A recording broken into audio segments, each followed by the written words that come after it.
ஓம் விநாயகா போற்றி. வணக்கம் அன்பர்களே. நாம இன்னைக்கு பார்க்க போறது 3ஆம் வீட்டில் சனி இருப்பதனால் ஏற்படும் பலன்கள்.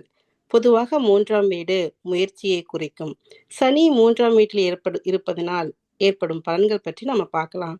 இப்ப நம்ம கூட இணைஞ்சிருக்கிறவங்க டாக்டர் கலா. வணக்கம் கலா. ஆஹ் இன்னைக்கு நம்ம பார்க்க போகிறது 3ஆம் வீட்டில் சனி இருந்தால் என்ன பலன்னு. ஸோ முழு பலன் தெரிஞ்சுக்கிறதுக்கு சனி எந்த ராசியில் இருக்குது, எந்த நட்சத்திரத்தில் இருக்குது, எந்த கிரகத்தோட இணைஞ்சிருக்கு அண்ட் எந்த கிரகத்தோட பார்வை சனி மேலே இருக்குங்கிறதெல்லாம் நம்ம பார்க்கணும். பட் இப்போ நான் சும்மா ஜென்ரலாக பேச போகிறேன். ஸோ 3ஆம் வீட்டில் சனி இருக்கிறவங்க கிட்ட ஒரு விஷயம் அடிக்கடி கவனிச்சிருக்கேன்.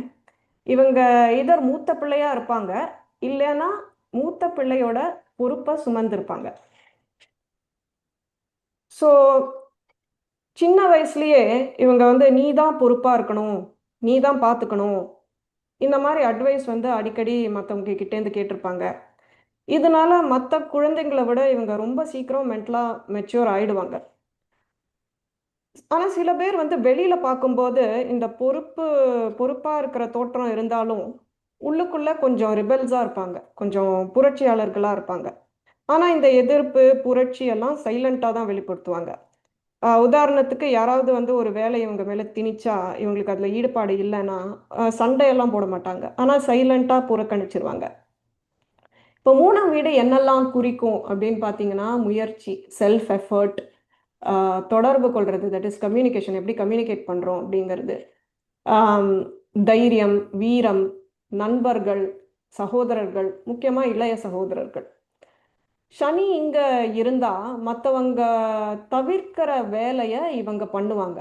மற்றவங்களுக்கு இதனால என்ன அப்படின்னு இல்லை, இது ரொம்ப ரொம்ப டைம் எடுக்கும், ரொம்ப எஃபர்ட் போடணும் அப்படின்னு நினைக்கிறது இவங்க வாலண்டரியாக எடுத்துப்பாங்க.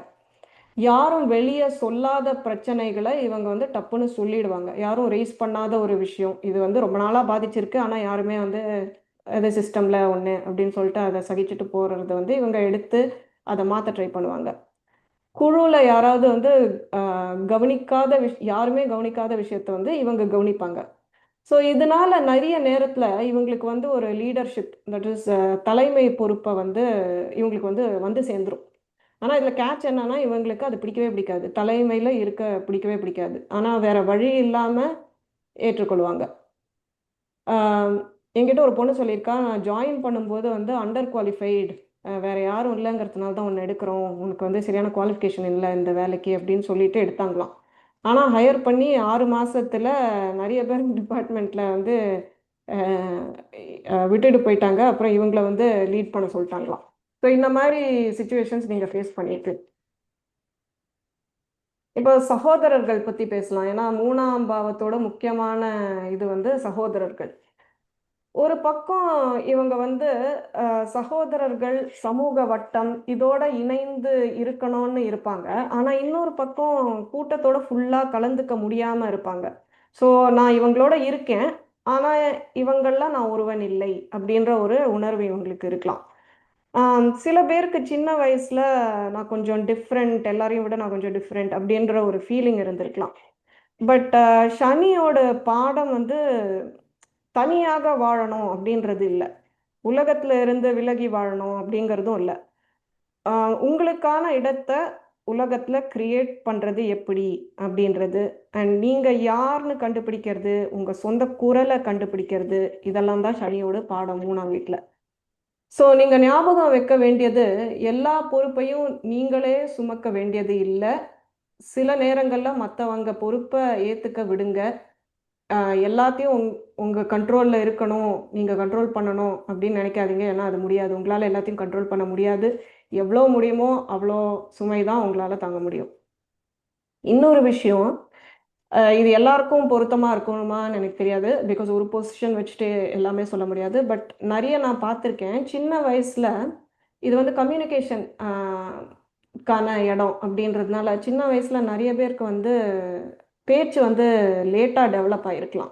இல்லாட்டி கம்யூனிகேட் பண்ண கஷ்டப்பட்டிருக்கலாம். சின்ன வயசுல ரொம்ப சைலண்டா, ரொம்ப பெருசா வெளிப்படுத்த முடியாம, அவங்களோட ஃபீலிங்ஸை எக்ஸ்பிரஸ் பண்ண முடியாம கொஞ்சம் டிலே ஆகிருக்கலாம். அண்ட் சின்ன வயசுல படிப்பும் கொஞ்சம் இதனால பாதிச்சிருக்கலாம். பட் எல்லாருக்கும் கிடையாது. பட் இதை கொஞ்சம் பெரும்பாலுமா நான் பார்த்துருக்கேன். அண்ட் மூணாம் வீடு வந்து ஷார்ட் டிஸ்டன்ஸ் ட்ராவலை குறிக்கும். லைக் டெய்லி ஸ்கூலுக்கு போயிட்டு வருது, டெய்லி யூனிவர்சிட்டி இல்லாட்டி வேலைக்கு போயிட்டு வருது, இந்த மாதிரி குட்டி குட்டி ட்ராவலை வந்து குறிக்கும். ஸோ இங்கே நிறைய பேர் வந்து எனக்கு டிரைவ் பண்ணவே பிடிக்காது, கார் ஓட்டவே பிடிக்காது அப்படின்னு சொல்லி கேள்விப்பட்டிருக்கேன். அப்படி டிரைவ் பண்ண பிடிக்கிறவங்க வந்து கார் வந்து ஏதாவது பிரச்சனை ஆயிட்டு இருக்கு, பைக் ஏதாவது பிரச்சனை ஆயிட்டு இருக்கு எப்போ பார்த்தாலும் அப்படின்னும் கேள்விப்பட்டிருக்கேன். ஸோ நெக்ஸ்ட் வந்து இதோட பார்வைகள் பற்றி பார்க்கலாம். ஸோ சனிக்கு வந்து 3 பார்வைகள் இருக்கு. 3ஆம் பார்வை, 7ஆம் பார்வை, 10ஆம் பார்வை. ஃபர்ஸ்ட் வந்து 3ஆம் பார்வை வந்து 5ஆம் வீட்டில் வந்து விழும். 5ஆம் வீடு என்னெல்லாம் குறிக்கும் அப்படின்னு பார்த்தீங்கன்னா, காதல், கிரியேட்டிவிட்டி, குழந்தைகள், இதெல்லாம் குறிக்கும். ஸோ இந்த விஷயங்கள்ல வந்து இவங்க ரொம்ப சீரியஸாக இருப்பாங்க. அண்ட் குழந்தை பெற்றுக்கிறது வந்து இவங்க கொஞ்சம் தள்ளி போட்டிருக்கலாம். ஃபினான்ஷியல் ரீசன்ஸ்க்காக இருக்கலாம், இல்லைன்னா ரெடியாக இல்லை, இப்போதைக்கு செக்யூராக இல்லை நிலைமை அப்படின்னு ஃபீல் பண்ணியிருக்கலாம். ஸோ இதில் கொஞ்சம் டிலே இருக்கலாம். நெக்ஸ்ட் வந்து 9ஆம் வீடை பார்க்கறது. 9ஆம் வீடு வந்து அப்பாவோட பாடங்கள், குரு, யூனிவர்சிட்டி, மேல் படிப்பு, இதெல்லாம் வந்து குறிக்கும். ஸோ அப்பா கொஞ்சம் ஸ்ட்ரிக்டாக இருந்திருக்கலாம், இல்லைன்னா அப்பா டீச்சர்ஸோட வந்து கம்யூனிகேஷன் வந்து கொஞ்சம் கஷ்டமாக இருந்திருக்கலாம்.